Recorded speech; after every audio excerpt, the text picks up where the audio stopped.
Guys, आप सबका स्वागत है मेरा channel we are novel story पे। और आज की वीडियो बहुत मजेदार होने वाली है। टू फल हाई, इस वीडियो को लाइक कर दो। एपिसोड 13। पिछले भाग में रुद्रांश आचार्य सुनील से औषधि परिष्कृत करना सीखने के लिए गया था। वहां उस वैद्य ज्वाला नियंत्रण करने की तकनीक मिली। उसके बाद उसने ध्रुव के घर से 2 युद्ध तकनीक चुनी। अब आगे ध्रुव के घर से जल्दी लौटने के बाद रुद्रांश सीधे अपने घर चला गया। उसके बाद उसने थोड़ी देर आराम किया। थोड़ी देर आराम करने के बाद उसने फिर से आचार्य सुनील के बताएं वैद्य ज्वाला नियंत्रण तकनीक को अभ्यास करने लगा। ऐसे ही 2 दिन अभ्यास करने के बाद रुद्रांश ने खुद को रोका। इन 2 दिनों में रुद्रांश ने अपने वैद्य ज्वाला को बहुत ही आसानी से नियंत्रित कर पा रहा था, जिससे वह संतुष्ट था।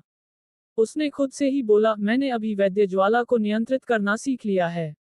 अभी भी औषधि को परिष्कृत किसी नहीं कर पा रहा हूं।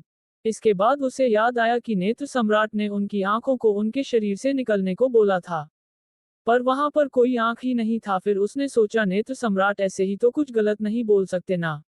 मुझे अपने पूर्वजों की यादों में इसके बारे में ढूंढना चाहिए।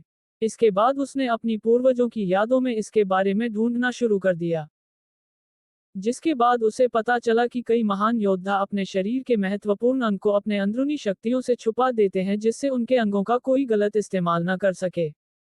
इसे सिर्फ एक वैद्य की ज्वाला से और उनके उत्तराधिकारी के खून के इस्तेमाल से ही प्रकट किया जा सकता है। जिसे पढ़कर रुद्रांश अवाक रह गया। फिर उसने खुद से ही बोला, तो इसीलिए मुझे उस कंकाल में कुछ अलग महसूस हुआ था। खैर कोई बात नहीं, इसके बारे में मैं बाद में सोचूंगा, क्योंकि मैं अभी तक वैद्य ज्वाला में पूर्णतया महारत हासिल नहीं किया है। अगर मैं ऐसे ही उस आंख को खोजूंगा तो कहीं वह आंख नष्ट ना हो जाए। इसके बाद उसने साधना करने के लिए बैठ गया। वह साधना करने के लिए बैठा ही था कि उसको यह महसूस हुआ कि उसकी दोनों युद्ध आत्माएं, जो कि माया पक्षी की युद्ध आत्मा और ड्रैगन की युद्ध आत्मा, तो ताकतवर बन गई है, पर उसकी दिव्य नाग की युद्ध आत्मा ताकतवर नहीं बनी है अब तक। जिसे देखकर रुद्रांश थोड़ा परेशान हो गया। उसने खुद से ही सोचा, मेरी दोनों युवात्मा के पास दूसरे अग्नि या किसी हथियार को निगलकर अपनी ताकत बढ़ाने की काबिलियत है, पर मेरे ये जो दिव्य नाग का युद्ध आत्मा है, उसकी खासियत क्या है, इसके बारे में तो मैंने कभी सोचा ही नहीं है। मुझे इसके बारे में पूर्वजों की यादों में ढूंढना चाहिए। जिसके बाद उसने अपने पूर्वजों की यादों में अपने दिव्य नाग के आत्मा के बारे में ढूंढने लगा।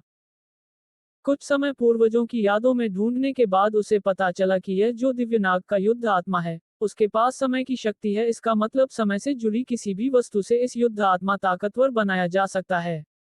जिसे पढ़कर रुद्रांश आश्चर्यचकित हो गया। उसने कभी भी यह नहीं सोचा था कि उसके दिव्य नाग का युद्ध आत्मा इतनी रहस्यमय है। उसने फिर आगे इसके बारे में और भी जानने की कोशिश की, जिससे उसको पता चला कि उसके महान पूर्वज सबसे पहले साधारण मनुष्य हुआ करते थे। वह कैलाश पर्वत के नीचे वाली इलाकों में अपना जीवन यापन किया करते थे।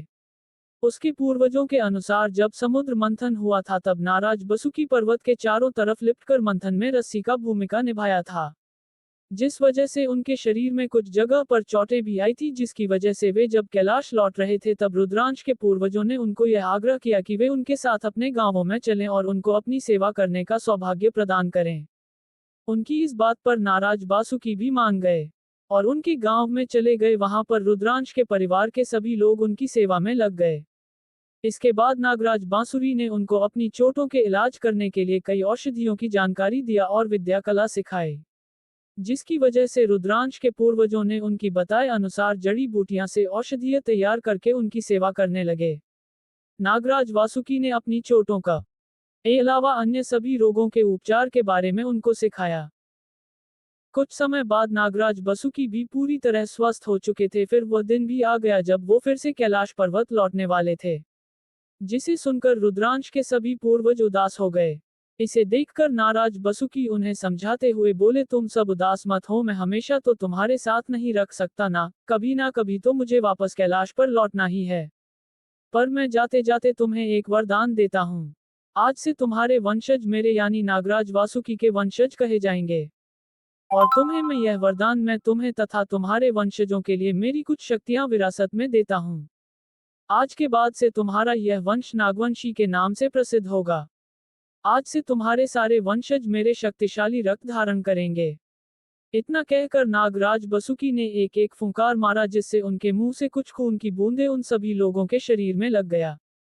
इसके बाद वह खून उन सभी लोगों के शरीर में समाहित हो गया और उनके खून के साथ मिल गया। इसके बाद वह सभी लोग अत्यंत शक्तिशाली तथा रहस्यमयी हो गए। इसके बाद उनके शरीर में दिव्या नाग युद्ध आत्मा का निर्माण हो गया। उनके पास एक खास शक्ति आ गई जिसे समय की शक्ति कहा जाता है। ये शक्ति नागराज वासुकी ने उनको वरदान स्वरूप दिया था। इस शक्ति के जरिए रुद्रांश के पूर्वजों ने पूरी दुनिया में एक बार राज किया था।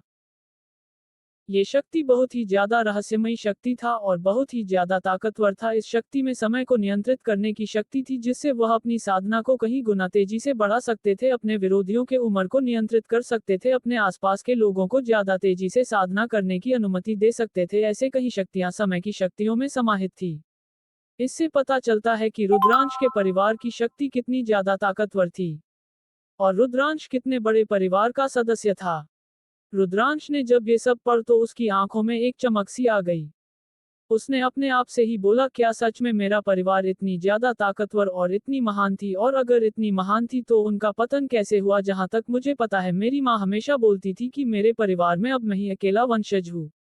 तो फिर मेरे पिता, मेरे दादा, मेरा परिवार कहाँ है? और ऐसा क्या हुआ था जिस वजह से मेरा पूरा परिवार खत्म हो गया? और क्या मैं सच में इस शक्तिनगर राज्य में जन्मा हूँ? क्योंकि जितना मेरे परिवार की प्रतिष्ठा है इसके हिसाब से तो मेरा परिवार एक महान साम्राज्य का शासक होना चाहिए था, पर मैं तो इतना गरीब हूँ।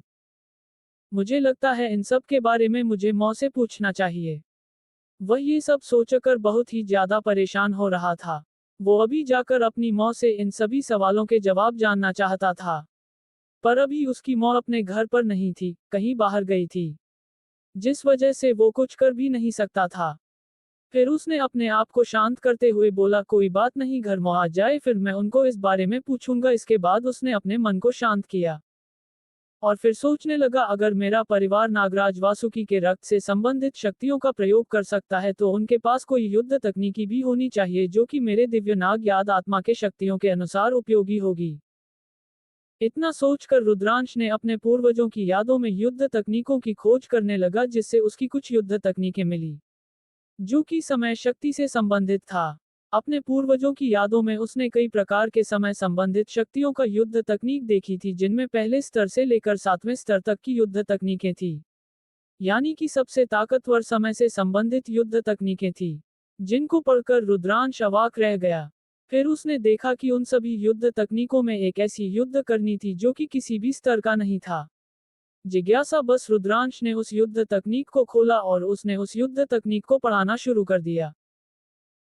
उस तकनीक में रुद्रांश पढ़ता है कि वह युद्ध तकनीक एक ऐसी युद्ध तकनीक थी जिसका कोई बिस्तर नहीं था। वह पहले स्टार के योद्धाओं से लेकर सर्वोच्च स्तर के योद्धा कोई भी उस युद्ध तकनीक को सीख सकता था। योद्धा का साधना स्तर जैसे जैसे बढ़ती जाएगी इस तकनीक का प्रभाव भी बढ़ता उतना ही जाएगा।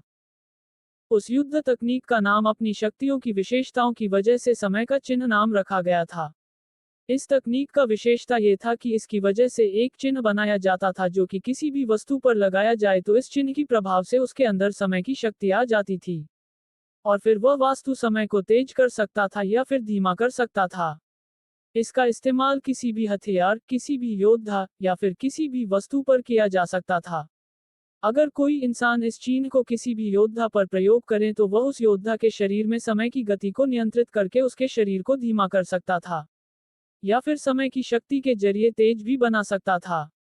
यही युद्ध तकनीक स्वयं नागराज वासुकी का दिया हुआ एक वरदान था जो कि रुद्रांश के वंशजों में से एक ब्रह्मराज नागवंशी अपने कठोर परिश्रम और तपस्या से नागराज वासुकी को प्रसन्न करके उनसे ये तकनीक वरदान में प्राप्त करी थी।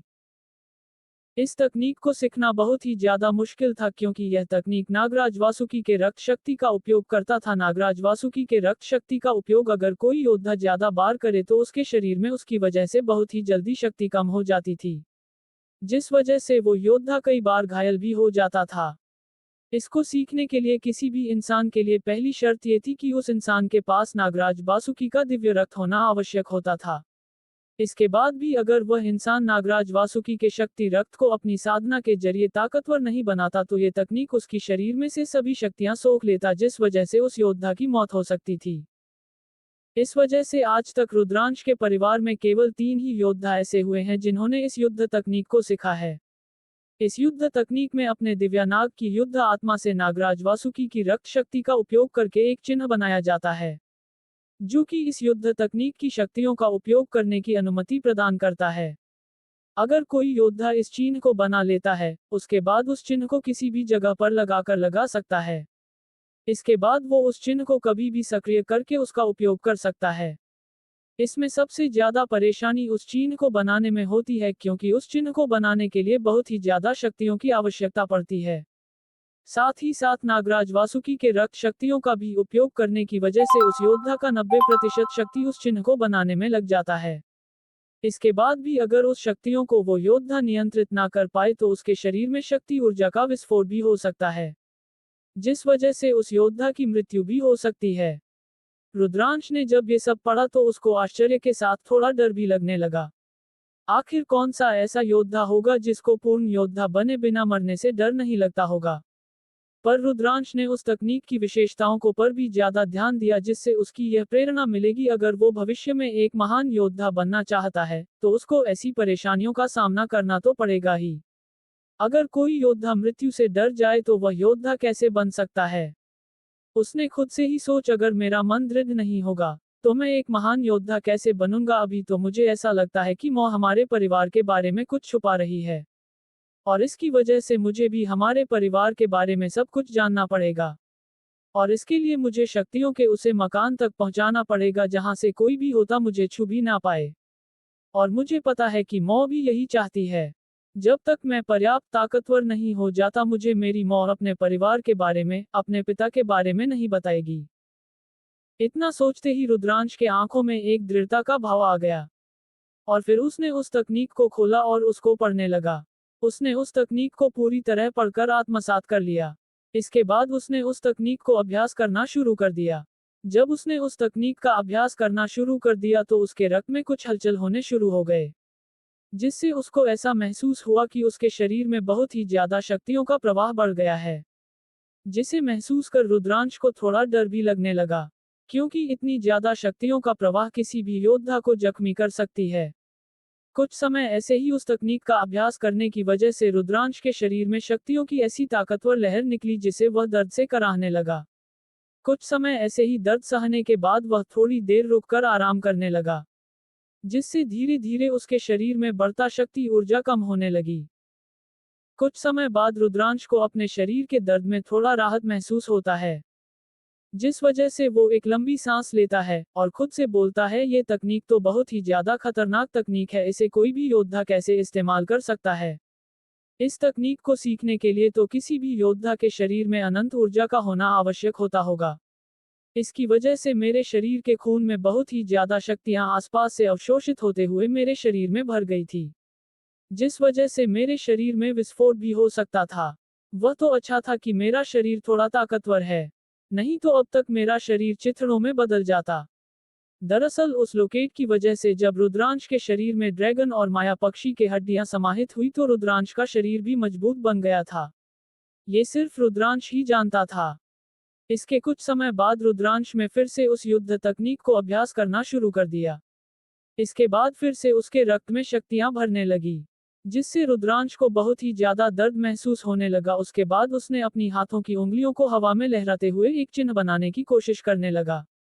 जैसे जैसे रुद्रांश चिन्ह को बनाने लगा वैसे वैसे उसके शरीर के रक्त में हलचल होने शुरू हो गई, और फिर रुद्रांश के रक्त में से प्रचुर मात्रा में शक्तियां बाहर निकलते हुए उस चिन्ह को बनाने लगी, जिसकी वजह से रुद्रांश को अपने शरीर में धीरे धीरे शक्तियां कम होता हुआ महसूस हुआ, जिससे रुद्रांश की आंखों में चिंतक नजर आने लगी, क्योंकि रुद्रांश के रक्त मने अपने आसपास के वातावरण से शुद्ध शक्तियों को अपने अंदर समाहित करके उस चिन्ह में शक्तियां भेज रही थी। उसी के साथ रुद्रांश को अपने शरीर में स्थित शक्ति भंडार से भी शक्ति उस चिन्ह में भेजनी पड़ रही थी, जिसकी वजह से रुद्रांश के शरीर में से सभी शक्तियां धीरे धीरे उस चिन्ह को बनाने में लगती जा आ रही थी। इसकी वजह से रुद्रांश को बेइंतहा दर्द महसूस हो रहा था, पर रुद्रांश अपने दांत पीसते हुए उस दर्द को सहन करता रहा। ऐसे ही कुछ समय तक रुद्रांश चिन्ह बनाने में लग रहा। कुछ समय बाद रुद्रांश ने उस चिन्ह का आखिरी टुकड़ा भी बना दिया। इसके बाद वह चिन्ह पूरी तरह से बन गया। उसे चीन के पूरी तरह बनने के बाद रुद्रांश के शरीर में जो शक्तियां प्रवाहित हो रही थी वह धीरे धीरे कम होने लगी। कुछ समय बाद उसके शरीर में से 90% शक्तियां काम हो गई, जिस वजह से रुद्रांश के शरीर में पीलापन आने लगा। मद्रास का चेहरा पीला पड़ गया था। उसके शरीर में बहुत ही ज्यादा दर्द महसूस हो रहा था। फिर भी रुद्रांश ने अपने आप को संभालते हुए गुस्से से दांत पीसकर उस चिन्ह को नियंत्रित करते हुए अपने बाएं हाथ में लाने की कोशिश करने लगा। दरअसल रुद्रांश ने अपने पूर्वजों की स्मृति में देखा था कि अगर कोई भी योद्धा उसे चिन्ह को अपने शरीर में स्थापित करता है तो इसे उस इंसान के आसपास के 2 फीट का जगह समय से प्रभावित हो जाता है, जिस वजह से उस इंसान के शरीर के आसपास का समय वह योद्धा नियंत्रित कर सकता है, जिस वजह से उसके शरीर में 2 फीट के जगह पर समय की गति बढ़ाया या घटाया जा सकता है, जिसकी वजह से वो योद्धा अपने साधन स्तर को तेजी से बढ़ा सकता है। रुद्रांश ने भी यही सोचकर अपनी बाईं हाथ में उस चिन्ह को स्थापित करना चाहता था। फिर रुद्रांश अपने दांत पीसते हुए बड़े ही कठिनाई से अपनी शरीर के शक्तियों को बाहर निकलते हुए उस चिन्ह को नियंत्रित करने लगा और धीरे धीरे उस चिन्ह को अपनी बाएं हाथ की तरफ लाने लगा। उस चिन्ह को नियंत्रित करने के लिए रुद्रांश ने अपनी शरीर में बची 10% शक्तियों का इस्तेमाल किया। इसी वजह से उसके शरीर में शक्तियों की और भी ज्यादा कमी होने लगी। कुछ ही समय बाद रुद्रांश की आंखों के सामने अंधेरा छाने लगा। उसकी आंखें धीरे बंद होने लगी, पर फिर भी रुद्रांश ने अपनी दांत पीसते हुए उस चिन्ह को नियंत्रित करके अपनी उल्टे हाथ के बिल्कुल पास ले आया और उसे चिन्ह को अपने उल्टे हाथ में स्थापित करने की कोशिश करने लगा। पर अब तक रुद्रांश के शरीर में शक्तियां बहुत ही ज्यादा काम हो गई थी, जिससे धीरे धीरे उसके शरीर में कमजोरी आने लगी और वह धीरे धीरे बेहोश होने लगा। पर फिर भी रुद्रांश ने अपनी हिम्मत नहीं हारी और उसने उस चिन्ह अपने उल्टे हाथ के छोटी इलकुल पास ले आया, जिससे वो चिन्ह धीरे धीरे लाल रंग में चमकने लगा और फिर रुद्रांश का बाएं हाथ में वह चिन्ह चिपक गया। उसके बाद रुद्रांश के हाथ में एक लाल रंग का चिन्ह चमकने लगा। जैसे ही रुद्रांश के हाथ में चमकी तभी रुद्रांश की आंखें बंद हो गई और शक्तियों की कमी के चलते रुद्रांश बेहोश हो गया। कुछ समय बाद रुद्रांश की मां बाहर से घर लौट आई थी। सुनीता घर के अंदर आते ही रुद्रांश के कमरे की तरफ देखा, जो कि बाहर से खुला हुआ था। इसे देखकर रुद्रांश की मां सोचने लगी शायद रुद्रांश घर में ही है, आज कहीं गया नहीं है। इसके बाद सुनीता ने रुद्रांश के कमरे की तरफ उसे देखने के लिए जाने लगी। जब सुनीता रुद्रांश के कमरे का दरवाजा खोला तो उसने देखा कि रुद्रांश बिस्तर के नीचे जमीन पर पड़ा हुआ है, जिसे देखकर सुनीता की आंखें सिकुड़ गई। उन्होंने सोचा रुद्रांश आज इस जमीन पर क्या कर रहा है। फिर उन्होंने रुद्रांश को बुलाया, रुद्रांश रुद्रांश क्या तुम ठीक हो? रुद्रांश की तरफ से कोई भी जवाब नहीं आया। जब सुनीता ने देखा कि रुद्रांश के ओर से कोई भी जवाब नहीं आ रहा है तो वो चिंतित हो गई और फिर रुद्रांश के पास जाकर उसके शरीर को हिलाते हुए रुद्रांश को उठाने की कोशिश करने लगी। रुद्रांश क्या हुआ तुम्हें? तुम यहाँ नीचे क्यों लेटे हो? फिर उन्होंने रुद्रांश की नाड़ी की जांच किया, जिससे उनको पता चला कि रुद्रांश के शरीर में एयर शक्तियां बहुत ही कम है, जिस वजह से रुद्रांश बेहोश हो गया है। जिसे देखकर सुनीता घबरा गई। उसने झट से अपने कमरे में चली गई और उस पुराने संदूक को खोला। उसमें कई सारी प्राचीन वस्तुएं और कई सारी औषधि रखी हुई थी। अगर रुद्रांश उन औषधियों को देखा वह पहचान जाता औषधियों को, क्योंकि वह औषधि दूसरे स्तर की उपचार औषधि थी। सुनीता ने उन गोलियों में से एक नारंगी रंग की गोली निकाली और उसे पकड़कर रुद्रांश की कमरे में चली गई। फिर उन्होंने रुद्रांश के मुंह में उस गोली को डाल दिया। इसके बाद वह गोली धीरे धीरे रुद्रांश के मुंह में पिघलकर चली गई, जिसे देखकर सुनीता थोड़ी शांत हुई और फिर कुछ समय बाद फिर से रुद्रांश के शरीर की जांच किया, जिससे उनको थोड़ी राहत मिली। फिर उन्होंने रुद्रांश को उठाकर अपने बिस्तर पर लेटा दिया और उसके पास ही बैठ गई। उन्होंने मन ही मन सोचा रुद्रांश ने ऐसा क्या किया जिस वजह से उसके शरीर में कितनी ज्यादा शक्तियों की कमी हो गई। कहीं उसने किसी गलत युद्ध टेक्निक का अभ्यास तो नहीं कर लिया। ये सोचते ही सुनीता की आंखों में घबराहट आ गई। दरअसल उन्हें पता था कि पूर्वजों की यादों में कई सारी निषेध तकनीकें भी हैं जो अब रुद्रांश को मिल चुकी है। फिर उन्होंने रुद्रांश के शरीर की जांच करने लगी। जब उन्होंने रुद्रांश के शरीर का जांच किया तब उनको रुद्रांश के शरीर में कुछ भी गलत नहीं दिखा। पर जब उन्होंने रुद्रांश के उल्टे हाथ की कलाई पर देखा तो उनको एक लाल रंग का चिन्ह दिखा, जिसे देखकर सुनीता की आंखों में हैरानी छा गई और फिर वह और भी ज्यादा घबरा गई। सुनीता ने पहले भी यह चिन्ह देखा था, इस वजह से वो इतनी ज्यादा घबरा गई और रुद्रांश के लिए और भी ज्यादा चिंतित हो गई। सोचा ये चिन्ह तो वही है, क्या रुद्रांश ने उस तकनीक को सीख लिया है।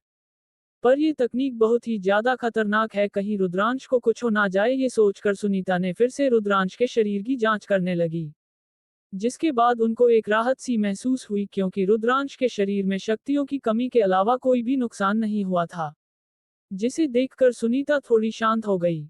उन्होंने मन ही मन सोचा, रुद्रांश तक छोटे मैंने कम से कम इस तकनीक को सीखने से पहले मुझे तो बात कर लिया होता। तुम्हें पता नहीं, शायद ये तक नहीं, बहुत ही ज्यादा खतरनाक तकनीक है। इसे हमारे परिवार में केवल 3 ही योद्धा ऐसे थे जो कि इस तकनीक को पूरा सीख पाए थे, और अन्य सभी इस युद्ध तकनीक को सिखाते हुए घायल हो गए थे, जिनमें तुम्हारे पिता भी थे। इतना कहकर वो रुद्रांश की तरफ चिंता भरी नजरों से देखने लगी। क्या होगा आगे, क्या रुद्रांश सफल हो गया है अपने तकनीक में? कब आएगा रुद्रांश को होश? क्या सच में सुनीता ने पहले भी देखी थी वह चिन्ह? जानने के लिए देखते रहिए रुद्रांश एक योद्धा। रुद्रांश एक योद्धा एपिसोड 14 वैद्य कड़ाही और लालची दुकानदार।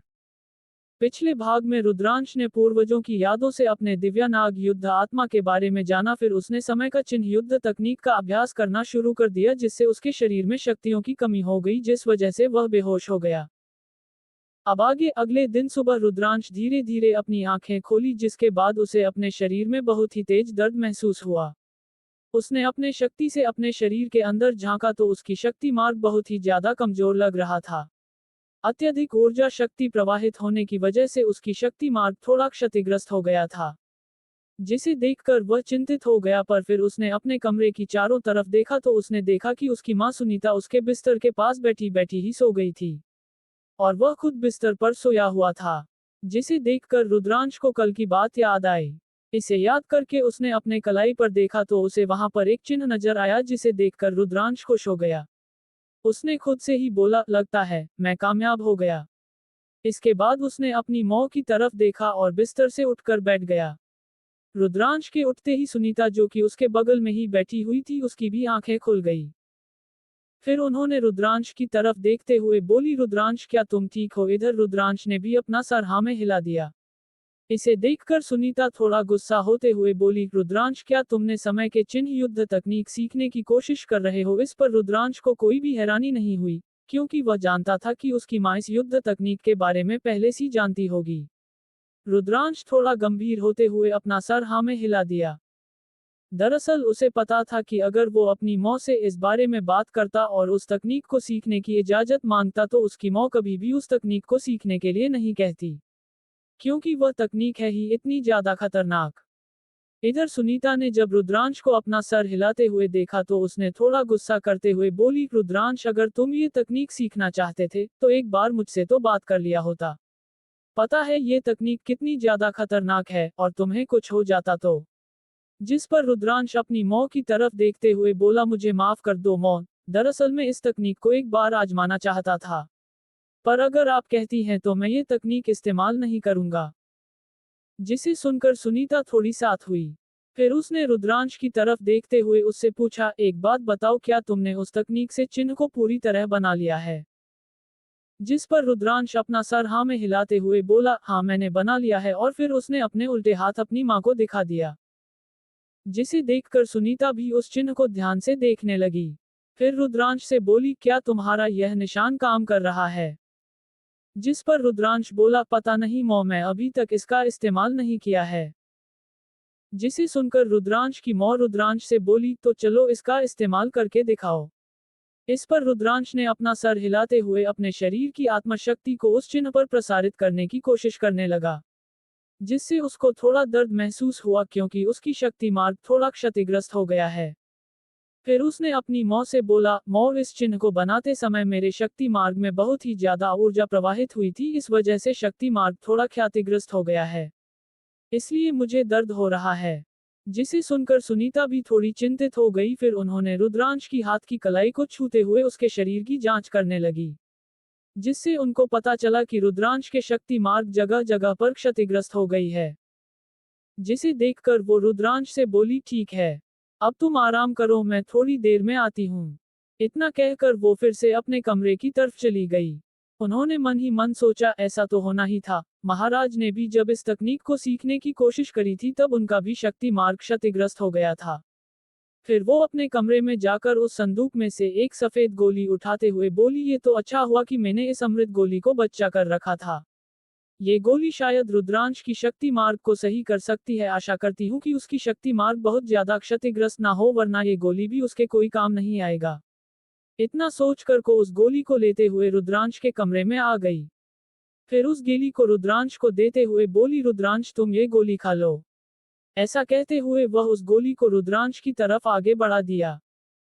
रुद्रांश ने पहले अपनी मां की तरफ देखा, फिर उसने अपनी मां के हाथों में रखी हुई सफेद गोली को देखकर रुद्रांश आश्चर्यचकित हो गया, क्योंकि वह एक अमृत गोली था जो कि किसी भी योद्धा के अंदरूनी जख्म और ऊर्जा मार्गों को ठीक करने में मदद करती थी।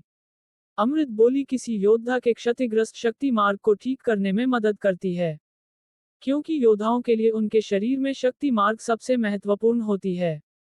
शक्ति मार्ग के बिना कोई भी योद्धा शक्ति को अपने शरीर में प्रवाहित नहीं कर सकता, और बिना शक्ति मार्ग के कोई योद्धा अमृत समान ही होता है, जिसकी वजह से इस गोली को अमृत गोली कहा जाता है, क्योंकि यह किसी भी योद्धा के लिए अमृत समान ही होता है।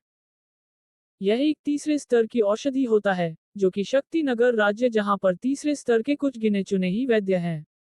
इसलिए इस गोली का मिलना बहुत ही दुर्लभ होता है, और इस गोली को बनाना भी बहुत ज्यादा मुश्किल होता है। इस वजह से रुद्रांश को अपनी मां के हाथों में ये गोली देखकर बहुत आश्चर्य हुआ। इसके बाद उसने अपनी मां से पूछा, मां ये तो अमृत गोली है ना? ये तो बहुत ही ज्यादा महंगी होती है, यह आपके पास कहाँ से आया? जिसे सुनकर रुद्रांश की मां सुनीता ने उसको देखते हुए एक सनम भी सांस लेते हुए बोली, बेटा यह मैं तुझे बाद में बताऊंगी, पर अभी तू ये गोली खा ले। दरअसल सुनीता ने पहले ही यह अनुमान लगा लिया था कि यह गोली देखकर रुद्रांश उनको ऐसे ही सवाल पूछेगा, लेकिन वह जानती थी कि वह इस बात का खुलासा नहीं कर सकती कि यह गोली कहाँ से आई, नहीं तो उसे अपने परिवार के साथ घटित हुआ वह किस्सा भी रुद्रांश को बताना पड़ेगा, इसलिए वह पहले से ही इस बात को टालने की सोचती है। इधर रुद्रांश सोचता है, अब तो मुझे और भी ज्यादा यकीन हो गया है कि मां हमारे परिवार के बारे में मुझसे बहुत कुछ छुपा रही है, और हमारे परिवार यहाँ से नहीं है। पर फिर भी वो अपनी मां से कुछ नहीं कहता। दरअसल वो सोचता है कि वो पर्याप्त ताकतवर बनने के बाद अपनी मां से पूछेगा, तब उसकी मां उसे सब बता देगी। इतना सोचकर वो उस गोली को अपने मुंह में रख लेता है और उसे निगल जाता है। उसके निकलते ही कुछ समय बाद रुद्रांश के शरीर सफेद रोशनी से घिर जाता है, और धीरे धीरे उसकी शक्ति मार्ग ठीक होने लगता है, जिसे महसूस कर रुद्रांश मन ही मन खुश हो जाता है। ऐसे ही 1 घंटे के बाद रुद्रांश अपनी शक्तियों को अपने पूरे शरीर में प्रवाहित करने की कोशिश करता है, जिससे अब उसको दर्द महसूस नहीं होता है। इसके बाद रुद्रांश अपनी मां की तरफ देखते हुए बोलता है, मां मेरा शक्ति मार्ग ठीक हो गया है। इसे सुनकर सुनीता भी अपना सर हाँ में हिला दिया। इसके बाद रुद्रांश अपने आत्मशक्ति को अपने उल्टे हाथ की तरफ ले जाता है और उस चिन्ह को सक्रिय कर देता है, जिससे वह चिन्ह लाल रंग की रोशनी में चमकने लगता है। फिर उस चिन्ह के आसपास के सभी शक्ति ऊर्जा उस चिन्ह के अंदर समाने लगते हैं। इसके बाद रुद्रांश के चारों तरफ 2 फीट के अंदर समय धीमी हो जाती है। इसे महसूस कर रुद्रांश अपने हाथों में कुछ मुद्राएं बनाता है, जिस वजह से समय धीरे धीरे बाहरी वातावरण के अनुसार अंदर का समय व्यवस्थित हो जाता है, जिसे देखकर रुद्रांश बहुत खुश होता है और अपनी मां की तरफ देखता है। इधर सुनीता भी अपने बेटे के इस कामयाबी पर बहुत खुश होती है। फिर वो रुद्रांश से बोलती है, रुद्रांश अब तुम समय की शक्ति को तेज करके देखो, जिस पर रुद्रांश भी अपना सर हिलाते हुए उस चिन्ह को नियंत्रित करने लगता है। इसके बाद वह उस चिन्ह को नियंत्रित करते हुए समय को तेज करने की कोशिश करता है। इससे उसको पता चलता है वह अभी समय को सिर्फ 2 गुना ही तेज कर सकता है। इधर सुनीता उत्सुकता से रुद्रांश से पूछती है, रुद्रांश तुम अपने आसपास की जगह पर समय को कितनी तेज कर सकते हो और उस चिन्ह के आसपास के कितनी जगह को समय से प्रभावित कर सकते हो? जिस पर रुद्रांश अपनी मां को बताता है कि वह अपने आसपास के 2 फीट की जगह के समय को 2 गुना तेज कर सकता है। जिसे सुनकर रुद्रांश की मां अपना सर हिला देती है और फिर वो कुछ सोचते हुए रुद्रांश से बोलती है, रुद्रांश अगर तुम इस चिन्ह को अच्छी तरह से नियंत्रित कर पा रहे हो तो तुम इस तकनीक को आगे अभ्यास कर सकते हो, पर ध्यान रहे अपने शरीर पर ज्यादा दबाव मत देना, ठीक है? जिस पर रुद्रांश अपनी मां को देखते हुए बोलता है, मां आप चिंता ना करें, मैं कभी भी ऐसा कुछ नहीं करूंगा जिससे मेरा शरीर सह ना पाए। जिस पर सुनीता भी संतुष्ट होकर अपना सर हाँ में हिला देती है। ऐसे ही कुछ समय और बात करने के बाद रुद्रांश को अपने कमरे में छोड़कर सुनीता वहां से बाहर चली जाती है। सुनीता के जाने के बाद रुद्रांश फिर से अपने समय के चिन्ह के साथ प्रयोग करता रहता है, जिससे उसको पता चलता है कि एक बार अगर वह उस चिन्ह को सक्रिय कर देने के बाद उस चिन्ह को कोई भी शक्ति प्रवाहित करने की जरूरत नहीं पड़ती है। एक बार चिन्ह सक्रिय होने के बाद वह चिन्ह आसपास के कुदरती शक्तियों को अपने अंदर समाकर अपने मालिक के चारों ओर संघनित कर देती है। इसके बाद वह योद्धा उन शक्तियों को सोख कर अपनी शक्तियां बढ़ा सकता है, और उन्हीं सोखी हुई कुदरती शक्तियों से ही वह चिन्ह सक्रिय रहता है। समय के चिन्ह की ऐसी काबिलियत देखकर रुद्रांश बहुत ही ज्यादा खुश हो जाता है। इसके बाद वह 2 घंटे तक उस चिन्ह को सक्रिय करके अभ्यास करता है। उस चिन्ह के सक्रिय होने की वजह से रुद्रांश को अपने 2 फीट के जगह के अंदर दोगुनी तेजी से समय बीतने की वजह से 2 घंटे का अभ्यास 4 घंटों की अभ्यास के समान रुद्रांश अभ्यास कर लेता है। बाहर की दुनिया में इन्हीं 2 घंटे की अभ्यास के बाद रुद्रांश ने अपने वैद्य ज्वाला को पुनर्तः नियंत्रित करना सीख लिया था। अब वह किसी औषधि को भी परिष्कृत कर सकता है। अभ्यास करने के बाद रुद्रांश अपने चिन्ह को निष्क्रिय कर देता है और फिर प्रसन्न भाव के साथ सोचता है, चलो अब मेरी वैद्य ज्वाला भी पूर्ण नियंत्रण में आ गई है। अब मुझे नेत्र सम्राट की आंखों को बाहर निकलना चाहिए और उसे नेत्र संजीवनी गोली के साथ परिष्कृत करना चाहिए। इतना सोचकर वो फिर से उस स्टोरेज रिंग के अंदर चला गया। उस स्टोरेज रिंग के अंदर रुद्रांश उस अंकल के पास जाता है और उस कंकाल के खोपड़ी को अपने हाथों से उठा लेता है और फिर उस खोपड़ी में स्थित दोनों आंखों के गड्ढों को ध्यान से देखने लगता है। फिर वह अपनी विद्युत ज्वाला को उन आंखों के गड्ढों में प्रज्वलित कर देता है और अपना कुछ आत्मा शक्तियों को उस खोपड़ी की आंखों में प्रवाहित कर देता है। और क्योंकि रुद्रांश के शरीर में नेत्र सम्राट की कुछ शक्तियों के अंश मिला हुआ था, इस वजह से बोल सकते हैं कि नेत्र सम्राट की शक्तियां रुद्रांश के आत्मा शक्तियों के साथ उस खोपड़ी के आंखों में चला जाता है, जिसके बाद धीरे धीरे उस खोपड़ी की आंखों में काला ध छोटी धुआं निकलने लगता है और फिर धीरे धीरे कम होता जाता है। कुछ समय बाद वहां का काला धुआं पूरी तरह से गायब हो जाता है। फिर उसके अंदर 2 सुनहरी चमकीली चीज रुद्रांश को दिखा देता है। इसे देखकर रुद्रांश खुश हो जाता है। वह दोनों चीज बिल्कुल सोने की तरह चमक रही थी और बिल्कुल इंसान आंख की तरह दिख रही थी, पर वह मांस की तरह कोमल नहीं थी बल्कि किसी धातु की तरह ठोस थी। ये दोनों चीज नेत्र सम्राट की आंखें थी, जो कि नेत्र सम्राट की जीवन शक्ति से ढकी हुई थी। रुद्रांश के आत्मा शक्ति और वैद्य ज्वाला की मिश्रण ने उस आत्मा शक्ति को कमजोर कर दिया, जिससे उस खोपड़ी में स्थित दोनों आंखें रुद्रांश को दिखाई दिया। फिर रुद्रांश ने उन दोनों आंखों को उस कंकाल से बाहर निकला और उसे ध्यान से देखने लगा। वह देखने में बिल्कुल किसी इंसान की आंखों की तरह लग रहा था, पर वह इंसान की आंखों से 2 गुना छोटा और देखने में बहुत ही ज्यादा चमकीला दिख रहा था। वह आंखें बिल्कुल सुनहरी रंग की थी। उसकी पुतलियां बिल्कुल बैंगनी रंग की थी, जो कि देखने में बिल्कुल किसी पेंडेंट की तरह दिख रही थी। अगर कोई लड़की उसे देखती तो उसे हार बनाकर अपने गले में पहनती। रुद्रांश ने 2 आंखों को बाहर निकला। फिर उसने सोचा, मैंने वैद्य ज्वाला तो नियंत्रित करना सीख लिया, पर मेरे पास कोई भी वैद्य कड़ाई नहीं है। मुझे उसे गोली को निखारने के लिए एक वैद्य कड़ाही की आवश्यकता पड़ेगी, और वह मैं कहां से लाऊंगा? मेरे पास तो कड़ाई खरीदने के लिए सिक्के हैं ही नहीं। फिर वह इसी बात पर वो कोई समाधान सोचने लगा। फिर उसने कुछ सोचकर खुद से ही बोला, आचार्य सुनील, मुझे आचार्य सुनील के पास जाना चाहिए और उनकी मदद मांगनी चाहिए। हो सकता है वह अपना कड़ाई एक दिन के लिए मुझे उधार में दे दें। इतना सोचकर रुद्रांश ने उन 2 आंखों को अपने स्टोरेज रिंग में रखकर बाहर निकलते हुए वो अपनी माँ से बोल, माँ मैं गुरुकुल जा रहा हूँ। इधर रुद्रांश की माँ ने सर दिल दिया। फिर वो निकल गया गुरुकुल की तरफ। वह गुरुकुल की तरफ जा ही रहा था कि उसने देखा कि एक हथियार की दुकान में ग्राहक और दुकानदार के बीच बहस हो रहा था। यहाँ पर दुकान अपने ग्राहक से बोल रहा था, सो ये तलवार एक दूसरे स्तर के उच्च श्रेणी का तलवार है। इसकी कीमत 1200 सोने के सिक्के हैं। जिस पर वह ग्राहक बोलता है, मेरे पास अभी इतने सोने के सिक्के नहीं है, पर मेरे पास 8 ऊर्जा पत्थर है। अगर तुम चाहो तो मैं तुम्हें वह ऊर्जा पत्थर दे सकता हूँ। इधर जब रुद्रांश ने ऊर्जा पत्थर का नाम सुना तो उसको याद आया कि उसके पास भी नेत्र सम्राट के स्टोरेज रिंग में बहुत सारे ऊर्जा पत्थर हैं, जिसका इस्तेमाल कर वो एक वैद्य कढ़ाई खरीद सकता है। इतना सोचते ही उसके चेहरे पर एक मुस्कान आ गई। उसने अपने सिर के पीछे हाथ मारते हुए व्यंग्यात्मक तरीके से खुद से ही बोला, अरे मैं तो भूल ही गया था, मेरे पास तो नेत्र सम्राट का खजाना है, मैं उसका इस्तेमाल करके कड़ाही खरीद सकता हूँ। फिर उसने सोचा मेरे पास खजाना तो है पर मैं इसका इस्तेमाल खुद की पहचान से नहीं कर सकता, नहीं तो लोगों को मुझ पर शक हो जाएगा। इतना सोचकर वह अपने घर चला जाता है।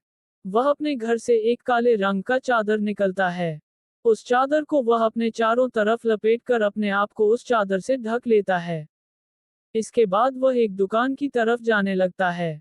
उसने जाते वक्त अपने शरीर को और अपने चेहरे को अच्छी तरह से उस चादर से ढक लिया था, जिसे कोई भी इंसान उसके चेहरे को स्पष्ट रूप से नहीं देख पा रहा था। फिर वो एक दुकान पर जाता है। जब वो उस दुकान पर पहुंचता है तो वहां पर एक आधे उम्र का आदमी, जो कि दिखने में कुछ हद तक चालाक और लालची दिख रहा था, रुद्रांश को देखकर मुस्कुराते हुए पूछता है, सर आपका स्वागत है मेरे दुकान में। बताइए मैं आपकी क्या सेवा कर सकता हूँ। जिस पर रुद्रांश ने अपने सर हिलाते हुए उस दुकानदार से बोला, मुझे एक वैद्य कड़ाही चाहिए। जिसे सुनकर वह दुकानदार अपना सर हिलाते हुए रुद्रांश से मुस्कुराकर बोलता है, जी बिल्कुल।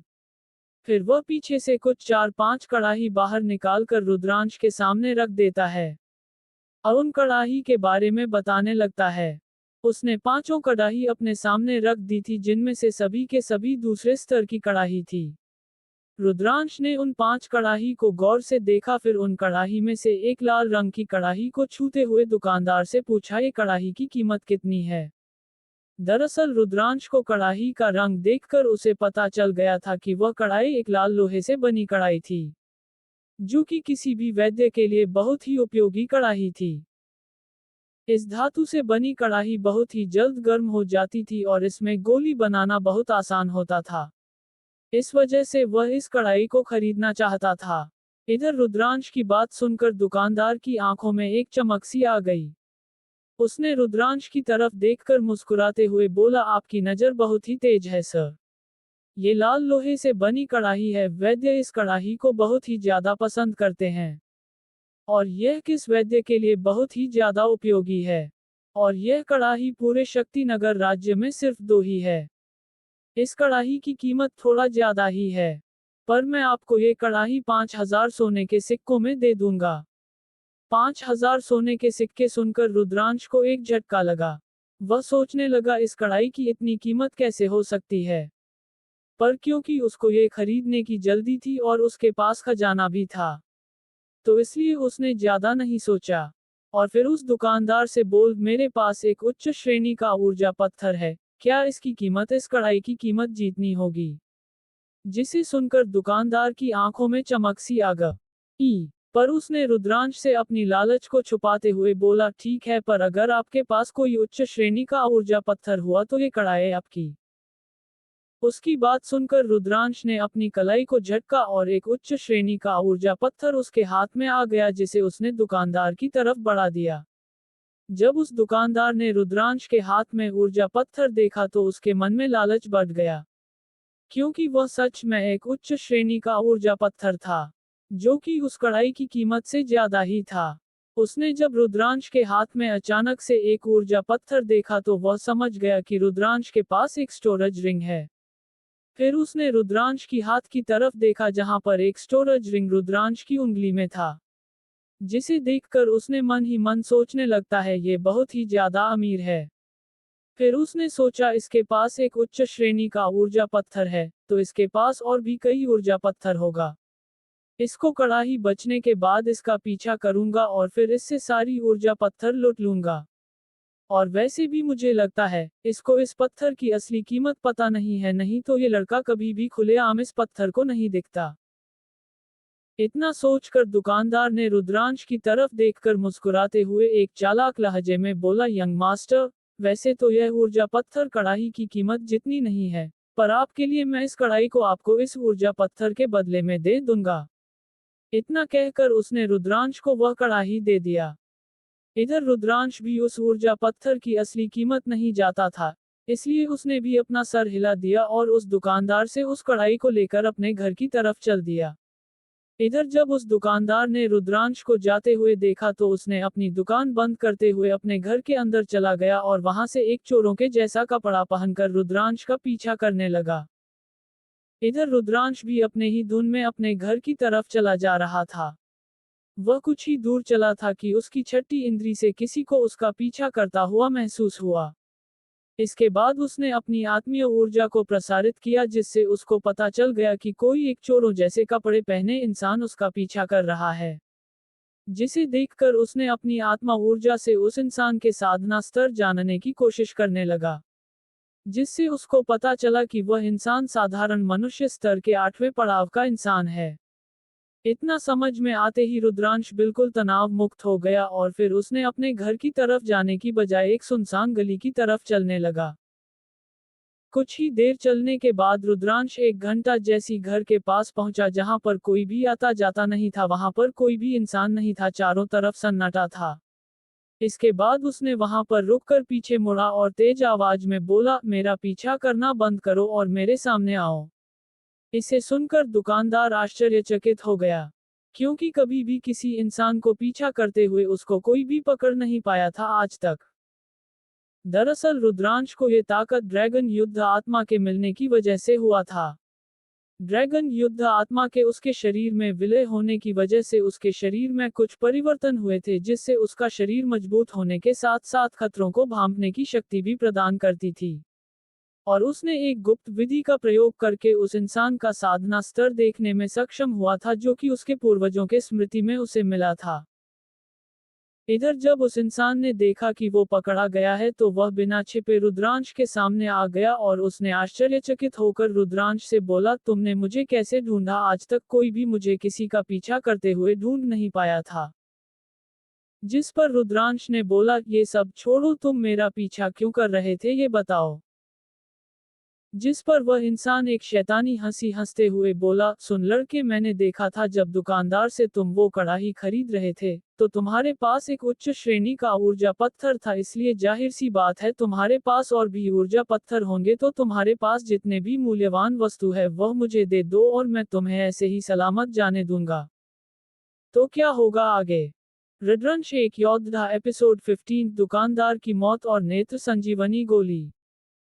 पिछले भाग में रुद्रांश एक दुकान से वैद्य कड़ाही खरीदने गया था, जिसके बाद वह दुकानदार लालच के चलते उसका पीछा करने लगा और फिर को एक चोरों के कपड़े पहने इंसान का सामना एक सुनसान खंडहर पर हुआ। अब आगे चोरों के कपड़े पहने व्यक्ति की बात सुनकर रुद्रांश उसको देखते हुए बोला, तो तुम मेरी वस्तुएं चुराना चाहते हो, और अगर मैं तुम्हें वह सब नहीं दूं तो? जिस पर वह व्यक्ति बेहद क्रूर तरीके से बोला, देख लड़के, मैं तुझे एक मौका दे रहा हूं, क्योंकि मैं नहीं चाहता कि इतनी सी छोटी उम्र में तेरी मौत हो जाए। और तू तो अभी मैच 11 बजे से 12 साल का होगा, इतनी सी उम्र में भी तो बहुत प्रतिभाशाली है। तू क्यों मेरे हाथों मरना चाहता है? सिर्फ कुछ कीमती चीजों की वजह से? बस तू मुझे वह सब दे दो और मैं तुझे नहीं मारूंगा। क्यों खामखा अपनी जान गंवाना चाहता है? जिसे सुनकर रुद्रांश उस व्यक्ति की तरफ देखते हुए थोड़ा गंभीर होते हुए बोला, मैं तो तुम्हें मेरी चीजों देने से रहा। अगर तुम्हारे पास ताकत है तो मुझसे खुद ही ले लो। इतना कहकर वह लड़ाई करने के लिए तैयार हो गया। इधर चोरों के कपड़े पहने व्यक्ति ने जब देखा कि रुद्रांश उसकी बात नहीं मान रहा है और अपनी ही जीत पर अड़ा है, तो उसने रुद्रांश की तरफ देखकर थोड़े गुस्से में बोला, लड़के, मैंने तुझे एक मौका दिया था, पर तू है कि उसका का फायदा उठाना जानता ही नहीं। खैर, अब जब तू मरना ही चाहता है तो मैं तेरी इच्छा यहीं पूरी कर देता हूँ। इतना कहकर वह भी लड़ाई के लिए तैयार हो गया। उसने सबसे पहले अपनी हरे रंग की युद्ध ऊर्जा को प्रसारित किया। उसकी युद्ध ऊर्जा प्रसारित करते ही रुद्रांश ने भी अपने नीले रंग की युद्ध ऊर्जा को प्रसारित किया। इसे देखकर वो व्यक्ति आश्चर्यचकित हो गया, क्योंकि जब उसने अपने दुकान पर रुद्रांश की जांच किया था तब उसे यह पता चला था कि रुद्रांश महज मनुष्य स्तर के 7वें पड़ाव का योद्धा है, जबकि वह खुद एक 8वें पड़ाव का योद्धा है। पर अब जब उसने रुद्रांश की युद्ध ऊर्जा को देखा तब उसे महसूस हुआ कि रुद्रांश की युद्ध ऊर्जा किसी भी 7वें पड़ाव के योद्धा की ऊर्जा से कहीं ज्यादा मजबूत था। वह महसूस कर पा रहा था आकि रुद्रांश का युद्ध ऊर्जा कम से कम शुरुआती 9वें पड़ाव के योद्धा जितनी ताकतवर थी, जिस वजह से वह आश्चर्यचकित हो गया।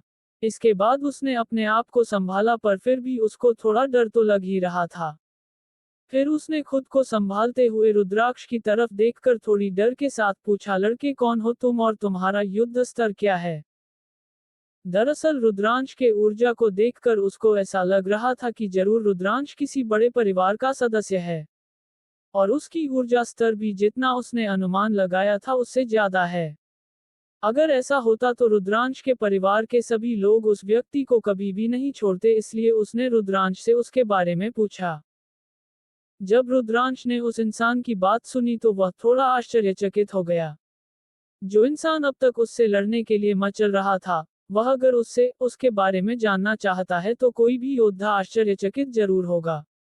पर फिर वो समझ गया कि वह इंसान ऐसा क्यों कर रहा है। दरअसल रुद्रांश को भी पता था कि उसकी ऊर्जा स्तर 7वें पड़ाव पर है, पर उसकी युद्ध ऊर्जा 3 युद्ध आत्माएं होने की वजह से हमेशा से ही 2 पड़ाव ऊपर के योद्धा जितना ताकतवर रहता है। इससे उसने अनुमान लगाया कि वह इंसान उसके युद्ध ऊर्जा स्तर को देखकर डर गया होगा, इसीलिए ऐसा कह रहा है। यह महसूस करते ही रुद्रांश के चेहरे पर एक शैतानी मुस्कुराहट आ गई। फिर उसने उस व्यक्ति की तरफ देखते हुए एक मजाकिया मुस्कान के साथ बोला, क्यों, क्या हुआ, क्या डर लग रहा है तुम्हें?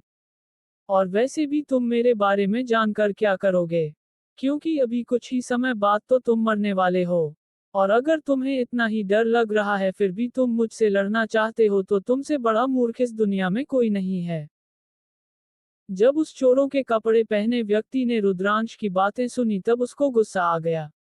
लड़के, तुम्हारी इतनी हिम्मत कि तुम मुझे मूर्ख कहे। मैं तो बस उत्सुक था कि कौन सा ऐसा योद्धा आ गया शक्ति नगर में जो कि केवल 11 से 12 साल के उम्र में युद्ध ऊर्जा स्तर में साधारण मनुष्य स्तर के 7वें पड़ाव तक पहुंच चुका है। पर लगता है तुम्हें कोई गलतफहमी हो गई है, मैं तुझसे क्यों डरूंगा? चाहे तू जितना भी प्रतिभाशाली हो, लेकिन आज तेरे मरने का दिन है। अब तैयार हो जा मरने के लिए। इतना कहकर वह आती युद्ध ऊर्जा को अपने दाहिने हाथ में संघनित करते हुए रुद्रांश की तरफ हमले करने के लिए दौड़ पड़ा।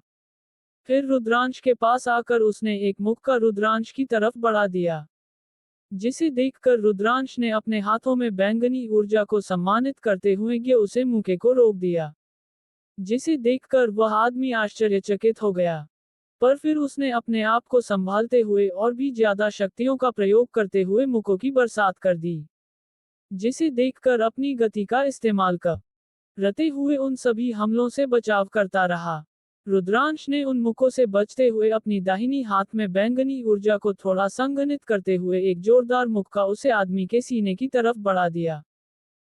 जब उस आदमी ने देखा कि रुद्रांश उसके हमले से बचते हुए उस पर हमला कर रहा है, तो उसने रुद्रांश के हमले से बचने के लिए रुद्रांश की तरफ हमला करना छोड़कर अपना एक हाथ रुद्राक्ष के मुक्के के आगे रख दिया, जिससे रुद्रांश का मुक्का उस आदमी के हथेली पर जाकर लगा, जिससे उसके हथेली रुद्रांश के मुक्के की शक्ति के कारण पीछे हटते हुए उस आदमी के सीने पर जाकर लगा। इसकी वजह से वह आदमी कुछ कदम दूर जाकर रुका और उसने जो कपड़ा पहना हुआ था वह भी उसके चेहरे से हट गया, जिससे उसका चेहरा बिल्कुल साफ दिखाई देने लगा। जब रुद्रांश ने उस इंसान का चेहरा देखा तो वह हैरान रह गया, क्योंकि वह इंसान कोई और नहीं वही दुकानदार था जिससे रुद्रांश ने वैद्य कड़ाही खरीदी थी। रुद्रांश ने मन ही मन सोचा, तो ये दुकानदारी ही था जो मेरे पास उच्च श्रेणी के ऊर्जा पत्थर देखकर लालच में पड़ गया और मुझे वह सब लूटने आ गया। इधर जब दुकानदार कुछ कदम पीछे गया तब उसके मुंह से एक दर्दनाक चीज निकल गई। फिर उसने अपने हाथ की तरफ देखा जो कि रुद्रांश के मुंह के पने की वजह से जगह जगह पर फट गई थी और उसमें से खून निकल रहा था, जिसे देखकर उस दुकानदार को बहुत ही ज्यादा गुस्सा आया। उसे इस बात का भी एहसास नहीं हुआ कि उसने जो कपड़ों से अपना चेहरा छुपा रखा था वह भी अब हट गया है। फिर उसने गुस्से में बोला, लड़के, मैंने तुझे कमजोर समझने की गलती कर दी, लेकिन अब और नहीं। बहुत हो गया, अब तुम मेरे इस हमले से बच कर दिखा। इतना कहकर उसने अपने कमर में बंधी हुई एक खंजार को निकाला, जो कि देखने में बिल्कुल किसी दूसरे स्तर के हथियार जैसा लग रहा था। फिर उसने उस खंजर को पकड़ते हुए रुद्रांश की तरफ दौड़ते हुए बोला, 10 खंजारों का हमला। इतना कहकर वह रुद्रांश की तरफ उसे खंजर से हमला करने लगा। इधर रुद्रांश ने जब देखा कि वह दुकानदार उस पर हमला कर रहा है तो उसने अपनी गति का इस्तेमाल करते हुए उन खंजर से बचने की कोशिश करने लगा, और उसने कुछ खंजारों के वार से बच भी गया। पर फिर उसको एहसास हुआ कि अभी भी उसकी गति बहुत कम है, जिस वजह से उसकी हाथ में उस खंजर से एक छोटा सा घाव भी हो गया, जिसे देखकर रुद्रांश थोड़ा गंभीर हो गया। 10 खंजारों का हमला दरअसल एक दूसरे स्तर की युद्ध कला है। ये योद्धा को एक खंजर से 10 अलग अलग जगह पर बहुत ही तेजी से हमला करने की अनुमति देता है। यह इतना तेज होता है कि योद्धा के दुश्मन अगर उससे स्तर में एक पड़ाव ऊपर भी हो तो उसकी गति को भी टक्कर दे सकता है। जिस वजह से रुद्रांश को भी उन सभी खंजर के हमलों से बचने में परेशानी हो रही थी। रुद्रांश अभी परेशान हो ही रहा था कि तब उसका अपने कलाई पर ध्यान गया, जहां पर उसका लाल रंग का निशान दिख रहा था, जिसे देखकर रुद्रांश को एक तरकीब सुझा। फिर उसने देर न करते हुए अपने समय के चिन्ह को सक्रिय कर दिया, जिसकी वजह से रुद्रांश के 2 फीट के अंदर वो समय को परिवर्तित कर सकता था। इसका इस्तेमाल करते हुए रुद्रांश ने अपने चारों तरफ 2 फीट के अंदर समय को धीमा कर दिया, पर उसने अपने शरीर पर उसका प्रभाव होने नहीं दिया। ये भी समय का चीन तकनीक के विशेषताओं में से एक थी, जो कि अपने चिन्ह के प्रभावित क्षेत्र के अंदर किसी भी चीज को अप्रभावित रहने का भी अनुमति प्रदान कर सकती थी। रुद्रांश के अपनी चिन्ह के सक्रिय होने के बाद रुद्रांश को उस खंजर के हमले चिन्ह के प्रभाव क्षेत्र में आते ही धीमा होता हुआ महसूस हुआ। रुद्रांश को उस प्रभाव क्षेत्र के अंदर खंजर 2 गुना कम तेजी से अपनी तरफ आता हुआ दिखाई देता था, जिससे रुद्रांश अच्छी तरह से उस खंजर से बच पा रहा था। इधर उस दुकानदार को कुछ समझ ही नहीं आ रहा था, क्योंकि वह देख पा रहा था कि उसका खंजर रुद्रांश की तरफ बढ़ तो रहा था, पर रुद्रांश उससे तेजी से बचे जा रहा था। वो ये समझ नहीं पा रहा था कि एक साथ में पड़ाव का इंसान कैसे उसके हमले से बच सकता। इधर रुद्रांश ने उस खंजारों से बचते हुए अपना हमला भी तैयार कर लिया था। फिर उसने अपने हाथ में तैयार हुई ऊर्जा से एक मुक्का बनाकर उसे दुकानदार की शरीर की तरफ मार दिया, जो कि सीधे जाकर उस दुकानदार के सीने पर जाकर लगा, जिससे उसके मुंह से एक दर्द भरी चीख निकल गई। इधर रुद्रांश भी उन खंजारों से बचते हुए थोड़ा पीछे हट गया था। जब उस दुकानदार को अपने सीने में तेज दर्द महसूस हुआ, तब उसने अपने सीने की तरफ देखा तो उसको दिखा कि उसके सीने के पास की एक हड्डी टूट गई है, जिससे उसको बहुत तेज दर्द हो रहा है। रुद्रांश की ऐसी ताकत देखकर दुकानदार के चेहरे पर डर का भाव आ गया। डरावनी बात तो ये थी कि रुद्रांश ने अभी तक अपना युद्ध आत्मा सक्रिय नहीं किया था। फिर उसने रुद्रांश की तरफ डर से देखने लगा। उसने देखा कि रुद्रांश फिर से अपना हमला तैयार कर रहा है। इसे देखकर वह हड़बड़ाते हुए डर भरी आवाज में बोला, छोटे भाई रुको, मैं तो बस तुमसे मजाक कर रहा था, इतना भी क्यों गुस्सा हो रहे हो, मुझे माफ कर दो, आज के बाद से मैं कभी भी आपको परेशान नहीं करूंगा, और अगर आप चाहो तो मुझे कुछ भी मांग सकते हो और मैं उसे आपको देने से मना नहीं करूंगा। इधर रुद्रांश ने जब ये सुना, तब उसने अपने हाथ में ऊर्जा शक्ति को संगीत करना जारी रखते हुए उस दुकानदार की तरफ देखकर बोला, तुम मुझे क्या दे सकते हो, तुम्हारी दुकान भी तो इतनी सी है और उसमें भी मेरे काम की ज्यादा कोई चीज नहीं है। इसे सुनकर उस दुकानदार को इस बात का एहसास हुआ कि उसका जो कपड़ा उसके चेहरे को ढक रहा था वह हट चुका है और अब उसका पहचान उजागर हो चुका है। उसने सोचा, लगता है ये लड़का मेरी बात नहीं मानेगा, और वैसे भी इसने मेरा चेहरा देख लिया है। अगर यह आज जिंदा वापस लौट गया तो मेरी पहचान उजागर हो जाएगी और मैं ऐसा होने नहीं दे सकता। इतना सोचकर उसने अपने दिमाग में एक राक्षसी विचार सोचने लगा। वह सोचने लगा कि ताकत से तो रुद्रांश को नहीं मार सकता, पर छल से ही उसको मारना पड़ेगा। इतना सोचकर एक झूठी मुस्कान के साथ वो रुद्रांश की तरफ देखकर बोला, छोटे भाई मुझसे बहुत बड़ी गलती हो गई। मैंने आपको नाराज किया है, इसलिए अगर आपको कोई चीज की जरूरत है तो मुझे बता दे, मैं आपको दे दूंगा, पर मुझे मारना मत, मैं जीना चाहता हूँ। और वैसे भी मैं ये सब काम अपनी मर्जी से नहीं करता हूँ, मेरा भी परिवार है जिनके लिए मुझे ये सब करना पड़ता है। परिवार का नाम सुनकर रुद्रांश भी थोड़ा भावुक हो गया।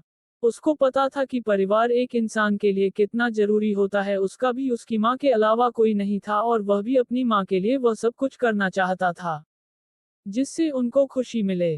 रुद्रांश ने ये सब अपने मान ही मन सोचा। फिर वो भी भावुक होकर उस दुकानदार की तरफ देखते हुए बोला, ठीक है, मैं तुम्हें आज जाने देता हूं, पर तुम्हें ये वादा करना पड़ेगा कि आज के बाद कभी भी किसी से भी चोरी नहीं करोगे। तुम्हारे पास तो दुकान है, अपनी मेहनत से कमाओ, किसी और की धन पर नजर मत डालो। इसे सुनकर वह दुकानदार मन ही मन मुस्कुराने लगा और फिर अपने चेहरे पर गंभीरता लाते हुए रुद्रांश की तरफ देखकर बोला, हाँ बिल्कुल छोटे भाई, अब से मैं अपनी मेहनत की कमाई से अपने परिवार का पालन पोषण करूंगा। इधर रुद्रांश भी ये सुनकर वापस मुड़ गया और अपनी घर की तरफ जाने लगा। वह भी जा ही रहा था कि उसे कुछ महसूस हुआ। उसने अपनी अपनी ऊर्जा को फिर से प्रसारित किया, जिसकी वजह से उसको पता चल गया कि कोई उसको पीछे से हमला कर रहा है। इसे महसूस कर उसने अपनी चिन्ह को फिर से सक्रिय कर दिया, जिससे वह हमला धीमी हो गई। फिर रुद्रांश ने पीछे मुड़कर देखा तो वही दुकानदार अपने खंजर से रुद्रांश के पीठ पर वार करने आ रहा था और उसका खंजर रुद्रांश को लगने ही वाला था, पर फिर रुद्रांश ने उस खंजर को झट से पकड़ लिया और फिर एक झटके के साथ अपना मुक्का का उस दुकानदार के हाथ पर मार दिया, जिससे वो खंजर दुकानदार के हाथ से छूट गया। फिर रुद्रांश ने उस खंजर को पकड़कर दुकानदार के गले पर घोंप दिया। गले पर खंजर के घुसते ही वह दुकानदार आश्चर्यचकित हो गया और उसकी आंखें खुली की खुली रह गई। वो रुद्रांश की तरफ देखते हुए कुछ कहना चाहता था, पर वह कुछ कहता उससे पहले ही उसका शरीर नीचे जमीन पर गिर गया। ये सब इतनी जल्दी हुआ कि रुद्रांश भी कुछ समझ न ही आया, और जब उसको समझ आया कि उसने किया है, तो वो भी डर गया, क्योंकि यह रुद्रांश का पहला कत्ल था। कुछ समय तो उसको कुछ समझ ही नहीं आया कि वह क्या करे। उसको डर लग रहा था कि अगर कोई इस दुकानदार की लाश को देख लेगा तो उसके लिए मुसीबत खड़ी हो जाएगी। इतना तो वह भी समझता था कि किसी को मारना एक अपराध होता है। कुछ समय सोने के बाद उसने एक गहरी सांस ली। फिर उसने अपनी माया पक्षी की युद्ध आत्मा को प्रकट किया और उससे उस दुकानदार के शरीर को जलने की सोची। फिर उसने अपनी माया पक्षी की युद्ध आत्मा को नियंत्रित करते हुए उस दुकानदार की शरीर को जला दिया, जिससे अब वहां पर दुकानदार के शरीर की जगह सिर्फ कंकाल ही दिख रहा था, जिसे देखकर रुद्रांश और भी परेशान हो गया। फिर उसने सोचा उसकी ड्रैगन का युद्ध आत्मा किसी भी हथियार को निकालकर उसकी शक्तियों को अपनी शक्ति बना सकते हैं। तो क्या ये हो सकता है कि किसी इंसान को भी यह निगल सके? इतना सोच और उसने अपनी ड्रैगन की युद्ध आत्मा को बाहर निकाला और उसे उस कंकाल को निगलने की आदेश दिया। इसके बाद वह ड्रैगन उस कंकाल को निगल गया। इसके बाद रुद्रांश का अपने शरीर में थोड़ा सा शक्ति बढ़ता हुआ महसूस हुआ, जिसे महसूस कर रुद्रांश खुश हो गया। उसने मन ही मत सोचा, तो यह ऐसा ही है, मेरा ड्रैगन युद्ध आत्मा किसी भी इंसान को भी निगल सकती है। वह यही सोचकर खुश हो गया और फिर वहां से अपने घर की तरफ वापस लौट गया। रुद्रांश जब अपने घर में पहुंचा तो उसने अपनी मौत से बचते हुए उसे चादर को वापस उसी जगह रख दिया जहां से वह उसे उठा लाया था। फिर वो अपने कमरे में चला गया। सुनीता ने भी उसको अपने कमरे की तरफ जाते हुए देख लिया था। वहां जाकर उसने अपनी वैद्य कड़ाही को बाहर निकाल, जो कि लाल रंग की एक सुंदर नक्काशीदार वैद्य कड़ाही था। फिर उसने अपनी स्टोरेज रिंग से वह दोनों नेत्र सम्राट की आंखें निकाल लिया। फिर उसने अंगूठी में स्थित लकड़ी के बक्से से वह नेत्र संजीवनी गोली भी बाहर निकाल लिया। आचार्य सुनील से वैद्य ज्वाला नियंत्रण करना सीखते समय उसको और भी बहुत सी चीज है आचार्य सुनील ने बताई थी, जिनमें औषधि की गुणवत्ता या फिर कोई औषधि संपूर्ण है या उसमें कोई खामी है, ये सब जानने की कल अभी सिखाई थी। उसने जब उस नेत्र संजीवनी गोली को देखा तो उसने उसमें कुछ कमियां पाई। उसने यह महसूस किया कि नेत्र संजीवनी गोली के अंदर कुछ तो कमी है। इसके बाद उसने उन दोनों आंखों को देखा, जिससे उसको सब कुछ समझ में आ गया। दरअसल नेत्र सम्राट ने जानबूझकर उसे गोली को अधूरा बनाया था, जिससे अगर कोई उस नेत्र संजीवनी गोली को खा भी ले तो भी उसका प्रभाव उस योद्धा पर पूरा नहीं होगा। पर अगर कोई योद्धा उन दोनों आंखों को उस गोली के साथ परिष्कृत कर उसका सेवन करे तो उसका पूरा फायदा उस योद्धा को मिलेगा। यह महसूस करते ही रुद्रांश की चेहरे पर एक व्यंग्यात्मक मुस्कान आ गई। फिर उसने मन ही मन नेत्र सम्राट की तारीफ करते हुए बोला, नेत्र सम्राट, आप तो बहुत ही ज्यादा चालाक निकले। आपने इस तरह से सभी चीज व्यवस्थित की थी कि अगर कोई आपके शरीर के साथ इन सभी चीजों को नहीं लाता तो उसको बहुत बड़ा नुकसान हो जाता। वह तो अच्छा हुआ कि मैं आपकी कंकाल को उस समाधि से ले लिया था, नहीं तो मुझे फिर से इस समाधि के पास जाना पड़ता। इतना सोचकर वह खुद में ही हंसने लगा। कुछ समय बाद उसने अपनी वैद्य ज्वाला को नियंत्रित करते हुए उस कड़ाही को गर्म करने लगा। हल्की सी गर्म होने के बाद रुद्रांश ने नेत्र सम्राट के दोनों सुनहरी आंखों को उस कढ़ाई में फेंक दिया। इसके बाद उसने बड़े ही एकाग्रता के साथ उन दोनों आंखों को अपने वैद्य ज्वाला से परिष्कृत करने लगा। ऐसे ही परिष्कृत करते करते रुद्रांश को पूरे 3 घंटे लग गए, फिर भी वह दोनों आंखें अभी तक सिर्फ 30% ही पिघल पाई थी। इसे देखकर रुद्रांश मन ही मन बोला, इन आंखों को परिष्कृत करना बहुत ही ज्यादा मुश्किल हो रहा है, मुझे कुछ ना कुछ करना पड़ेगा। फिर उसको एक तरकीब सूझी। उसने अपने समय के चिन्ह को सक्रिय कर दिया, जिससे उसके 2 फीट तक की जगह पर समय की गति बढ़ गई। इसके बाद रुद्रांश ने उन दोनों आंखों को परिष्कृत करना जारी रखा, जिससे वह दोनों आंखें धीरे धीरे कुछ समय बाद पिघलकर एक सुनहरा तरल उस कड़ाही के ऊपर तैरने लगी। इसे देखने के बाद रुद्रांश ने एक गहरी सांस ली और फिर नेत्र सम्राट की नेत्र संजीवनी गोली को उस कड़ाही के अंदर फेंक दिया। इसके बाद वह फिर से अपनी वैद्य ज्वाला को नियंत्रित करना शुरू कर दिया। ऐसे ही कुछ समय और परिष्कृत करने के बाद धीरे धीरे वह सुनहरा तरल नेत्र संजीवनी गोली के चारों तरफ घूमने लगी और धीरे धीरे उसमें समाहित होने लगी। ऐसे ही कुछ समय और बीत गए। इसके बाद धीरे धीरे वह तुम्हारी सुनहरी तरल उस गोली के अंदर समा गया और फिर उस गोली में सुनहरा चमक देखकर रुद्रांश के मुख पर खुशी छा गई। ऐसे ही कुछ समय और देखने के बाद उस कड़ाही में से एक मनमोहक सुगंध फैलने लगी, जिसे महसूस कर रुद्रांश के चेहरे पर एक मुस्कान आ गई। इसके बाद उस कड़ाही के अंदर एक सुनहरी गोली सुनहरे चमक के साथ रुद्रांश को दिखाई दिया, जिसे देखकर रुद्रांश ने उस गोली को अपने हाथों में पकड़कर बाहर निकाल लिया और अपनी वैद्य ज्वाला को फिर से अपने अंदर समाहित कर लिया। फिर उसने चाहते हुए बोला, आखिरकार मैंने ये कर लिया, मैंने नेत्र संजीवनी गोली को परिष्कृत कर लिया। इतना कहकर वह जोर जोर से हंसने लगा, जिसे सुनकर सुनीता, जो कि आंगन में ही कुछ काम कर रही, खुद से ही बोली, यह रुद्रांश भी ना अपने अभ्यास में छोटी छोटी उपलब्धि पर ऐसे खुश होता है जैसे कि किसी युद्ध को जीत लिया हो। इतना कहकर वह मुस्कुराने लगी और फिर से अपने काम में लग गई। इधर रुद्रांश बड़ा ही खुश लग रहा था। फिर उसने अपने आप को संभालते हुए उस सुनहरी गोली को देखा, जिसे देखकर उसकी जांच करने लगा। फिर उसने संतुष्ट होकर बोला, पहले जो कमी इस गोली में दिख रही थी अब वह पूरी खत्म हो गई है, अब ये गोली पुनर्तः नेत्र संजीवनी गोली है। इतना कहकर वह लालच भरी नजरों से उस गोली को देखने लगा और देखा भी कैसे नहीं, उसमें नेत्र सम्राट की आंखों की शक्तियां जो थी।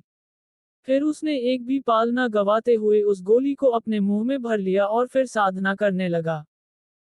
साधना करते समय उसने उन सभी ऊर्जा को जो कि उन गोली से उसके शरीर में प्रभावित हो रही थी, अपनी आंखों की तरफ भेजना शुरू कर दिया, जिससे उसकी आंखों में थोड़ी सी जलन महसूस हुई, पर रुद्रांश ने जलन को सहते हुए अपनी आंखों में सारी ऊर्जा को भेजना जारी रखा। कुछ समय बाद उसने महसूस किया कि उस गोली की सभी ऊर्जा उसकी आंखों में जा चुकी है। इसे महसूस कर रुद्रांश ने साधना करना बंद कर लिया। अभी तक वह अपनी आंखें नहीं खोला था। फिर उसने अपनी आंखें खोली। अगर कोई उसकी आंखों को देखा तो उसको दिखता कि रुद्रांश की आंखों में एक सुनहरी चमक आ गई है, जिसे अगर रात के अंधेरे में भी देखा जाए तो दूर से ही सुनहरी चमक के साथ चमकती हुई नजर आएंगी। रुद्रांश के आंखें खोलने के कुछ समय बाद उसकी आंखों से धीरे धीरे वह सुनहरी रोशनी गायब होने लगी। इधर रुद्रांश को अपनी आंखों में कोई भी परिवर्तन होता हुआ महसूस नहीं हुआ, जिससे वह परेशान हो गया, पर फिर उसने सोचा शायद अभी तक नेत्र सम्राट की शक्तियां मेरे शरीर में सक्रिय नहीं हुई है, मुझे इसके लिए छोटी ये थोड़ी देर और इंतजार करना चाहिए। इतना सोचकर फिर उसने मन ही मन बोला, चलो कोई बात नहीं, अभी तो मैंने बहुत सारी आत्मशक्ति प्रयोग कर ली है, इसकी वजह से मुझे बहुत थकावट भी महसूस हो रही है, चलो थोड़ी देर आराम ही कर लेता हूँ, उसके बाद मैं इन आंखों की शक्तियों का परीक्षण करूंगा। इतना कहकर वो अपने बिस्तर पर लेट गया और अपनी आंखें बंद करके कुछ देर के लिए आराम करने लगा। क्या होगा आगे, क्या रुद्रांश को मिल पाएगी नेत्र सम्राट की शक्तियां या फिर होगी उसकी सारी मेहनत बेकार? नेत्र सम्राट की शक्तियां मिलने पर कैसा होगा उसका प्रतिक्रिया?